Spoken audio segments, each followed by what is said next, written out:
Mira, quan tens 10 anys et porten al llit i t'expliquen un conte. Quan tens 20 anys t'expliquen un conte i et porten al llit. I quan tens 30 anys dius, a mi no m'expliquis cap conte i porta'm al llit.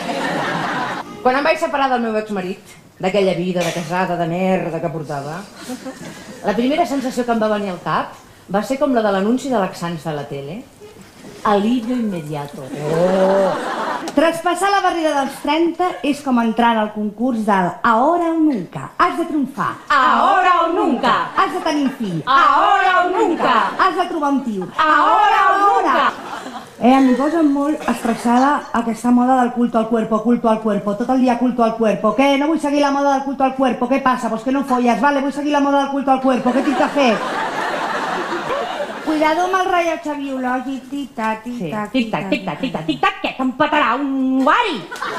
A veure, què li poso? Telèfon, gallina, lluna. Telèfon, gallina, lluna. Sí, truca'm si vols picar algú aquesta nit. És veritat, m'han dit que és mentida. Dient que la famosa frase tía, por favor, no me dejes así, acaba la faena que me voy con mal dous a casa. És mentida? És mentida. Ja us vale, eh? Ja us vale, eh?